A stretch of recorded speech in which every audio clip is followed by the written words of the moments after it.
Jovem News. Falando dessas características, eu queria ouvir do senhor, até que eu estava conversando com o senhor aqui, sobre esses ambientes hostis, para a pessoa se identificar como cristão, a sua identidade ele não perder. Como a gente leu aqui a questão do Daniel, ele não perdeu a sua identidade, mesmo ele estando longe da família, longe da sua cidade, do local que ele era ambientado, estando numa cultura totalmente diferente. E mesmo assim ele falou assim, eu não vou mudar meu jeito de ser. Então nessa perspectiva eu queria saber se o senhor, quando fazia faculdade, né, quando era bem mais jovem, se o senhor passou por alguma situação assim que o senhor falou assim, que foi um desafio naquele momento, que se o senhor pode compartilhar isso com a gente aqui. Vários momentos, porque assim, até isso aqui serve até de alerta para quem é um jovem cristão e está pretendendo entrar numa faculdade, né? Talvez eu não tenha vivido as maiores experiências como a gente acaba sem lembrar que a questão de... Mas como aluno, né? Sim. Tá na faculdade e tal, talvez eu não tenha vivido as maiores experiências, mas dependendo do curso, dependendo de qual seja o currículo que você está estudando, pode ser mais acirrado as questões críticas, né? Como eu estava fazendo ciências exatas, ela tem menos a questão de confrontos, mas não deixa de fora, até porque você vai estudar questões de filosofia, né? Antropologia e assim sucessivamente. Entre essas questões, uma das dificuldades que eu vi é você sofrer crítica literalmente. A pessoa não usa o seu nome, não diz que é você, mas as indiretas vão todas como se você levasse um tapa na cara, né? Sim. Então, a fé é muito agredida no ambiente universitário. Muito a fé ela é um barco que vai contra a maré, né? Vai. E em algum momento... E andar na contramão não é perigoso, não é bom não. Não era nem para ser, né? Porque quando você faz os contrapontos entre a ciência e conhecimento bíblico, né? Você acaba percebendo que muita coisa que a ciência tem, ela tira da própria Bíblia, né? Da própria do conhecimento religioso, digamos assim. Mas tanto alunos como professor, eles se alinham para contradizer o que a gente tem de verdade no contexto, digamos assim, a nossa fé, né?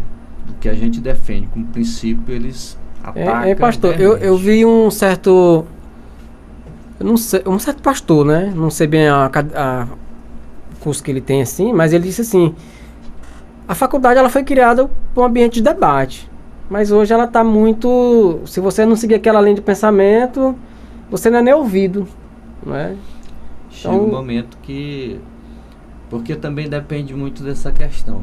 É difícil você estar num ambiente que tem uma quantidade de cristão paralela com a outra, né? Um outro público, digamos assim. Então a gente sempre estava em desvantagem. Na faculdade a gente tinha 2 cristãos, o resto não era. Então quando levantava um debate, a gente ficava como que sufocado, né? As nossas ideias pareciam não ter tanta força pela questão de representatividade.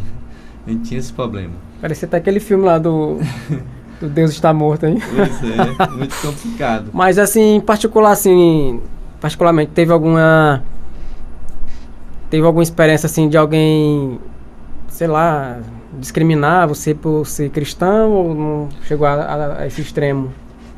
Teve um momento lá que a gente pôde perceber crítica literalmente, não foi comigo, porque assim, eu percebo que dentro do ambiente você tem que saber ouvir e tem que saber falar no momento certo. Sim. Quando você não faz esse posicionamento, você acaba provocando, né, uma discussão que às vezes sai até fora daquilo que foi planejado.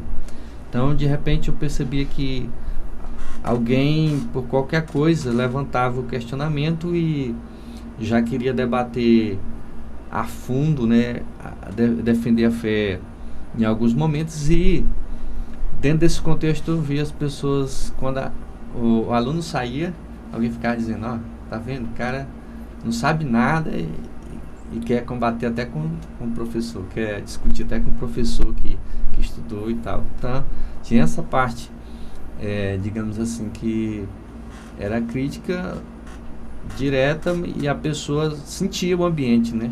O principal é o ambiente, você percebe assim que você tá com o peixe fora d'água. É verdade. De crítica, de olhares e... Mas não muda muito diferente do cenário que a gente leu, né? Que a gente vê que Deus nessa situação dá muita graça pra pessoa, porque é difícil mesmo. Verdade. Jovem News. De polêmico, né? Muito. Pastor, deixa eu abrir bem aqui também em Romanos, capítulo... Deixa eu só colocar bem aqui, Romanos, capítulo 12, que é pra gente ver bem que é uma questão, versículo 2, que diz assim: e não sede conformado com este mundo, mas sede transformado pela renovação do vosso entendimento. Até aí, né? O versículo continua. Aí, o que eu quero perguntar para o senhor é o seguinte: como combater o mundo através desse entendimento, né? O mundo tem um entendimento, ele fala de uma renovação também do nosso entendimento, né? Sim. Como a gente combater esse mundo com essa renovação do nosso entendimento, e muito parecido com o que o senhor falou aí, qual é a nossa posição desse politicamente correto, né? Que talvez a gente não pode nem falar essas questões aí que você está citando, nesse politicamente correto, né? É verdade. Essa questão do politicamente correto, ela tem pelo menos duas linhas de pensamentos, né? Quando você fala de instituição, a resposta que a gente tem politicamente correta é você seguir a orientação dessa instituição. Por exemplo, se eu estou hoje, nós temos uma questão de doutrina, nós estamos na igreja, tem uma instituição, nós temos toda uma condução Sim. doutrinária, costume da igreja e tudo. E politicamente correto, se eu estiver vivendo assim, eu vou responder a todo esse direcionamento que essa instituição tem. Mas tem um outro lado, que é a questão da tolerância, né? Você conviver com pessoas que não comungam da sua mesma fé, ou não tem nada a ver com o seu mundo, né? É um mundo totalmente diferente. E você ter condições de conviver com elas. Como trabalhar essa questão politicamente correta, né? Que é a questão do discurso. E ela surgiu nessa política passada, né? Dessa briga forte. Ela já é um pensamento novo, mas... Foi muito forte nessa eleição passada, né? Ela é um pensamento, digamos assim, que já amadureceu. Ele é um pensamento de esquerda, mais de esquerda, né? Mais de esquerda. É um pensamento de esquerda. Só que, olha só, o que eu percebo? Se nós voltarmos lá para o texto que você inicialmente citou de Daniel, ele estava dentro do contexto que era, digamos assim, um sistema. Ele se adaptou, mas não perdeu a voz, não perdeu a identidade. Ou seja, politicamente correto seria essa a nossa posição hoje. É você, um jovem cristão, por exemplo, hoje, ele pode viver muito bem, digamos assim, com tolerância, com respeito, né? Mas não perdeu o que ele tem de essencial. O que nós temos de essencial? É a nossa obediência em relação à palavra de Deus. Quando você abre mão de alguns valores que a palavra de Deus cobra de nós, então você está sendo complacente com aquilo que é errado, que cai no discurso, né? Tipo, você calou a voz, você se tornou complacente daquilo que é errado, simplesmente porque você não quer provocar, você não quer enfrentar, né? Você não quer confronto. E na verdade nós somos chamados para protestar, mas protestar com tolerância, que é diferente. Eu ser, digamos assim, eu não concordo com você, mas também não vou lhe atacar no sentido agressivo, Ele vem pejorativo. Ele vem com... O politicamente correto, ele vem com essa ideia boa, que é de não discriminar, né? Exatamente. Mas isso também não pode silenciar quem pensa diferente. Quem tem a voz, exatamente. Então, você não vai discriminar ninguém por um gênero, de repente, né? Orientação sexual, sei lá, qual a razão. Ou porque professa uma fé diferente, de repente você é evangélico, o outro lá é espírita, né? E aí você respeita a posição intelectual do outro, a fé, às vezes o comportamento ou orientação sexual que essa pessoa tem. Que respeito, você deve respeitar todo mundo, né?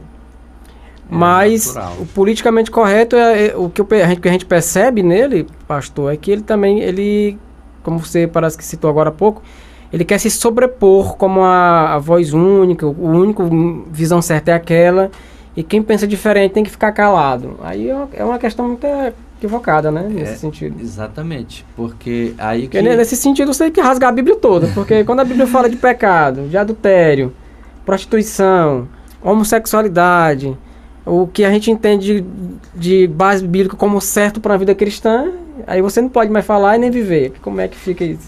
Porque na questão do discurso, né, essa aí que é a parte complicada. Porque a questão do discurso, se eu abrir aqui um ambiente para discussão, eu tenho que ter voz.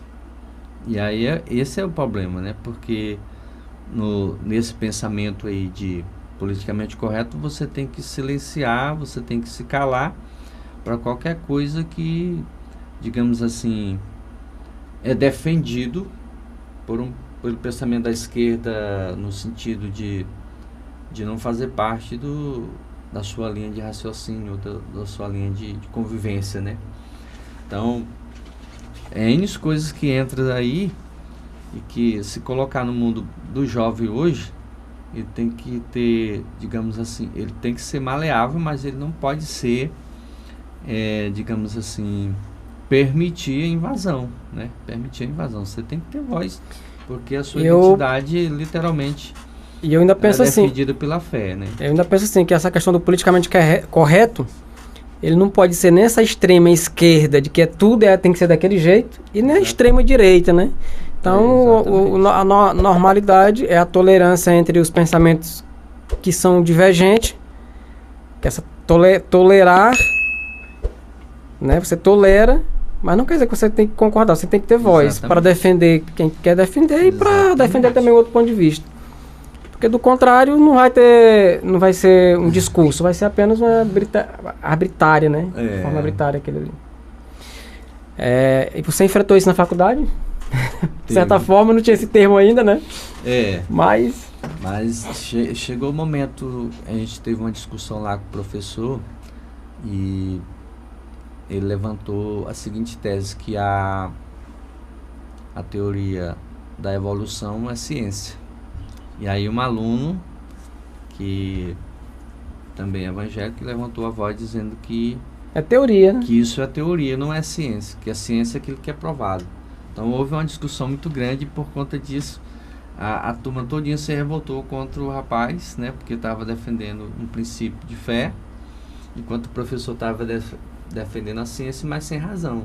Aí só por ele ser o professor, né, por estar defendendo a ciência, ele acabou levando a melhor no sentido de respaldo dentro da sala de aula. Mas nunca foi comprovado. Isso. Não é como você visualizar um macaco virar um rinoceronte.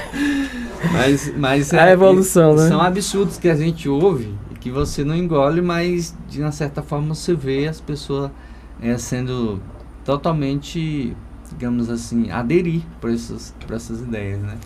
Eu gosto muito desse tema da evolução, só que eu penso que os homens, quanto mais sabem, às vezes eles se perdem na própria sabedoria.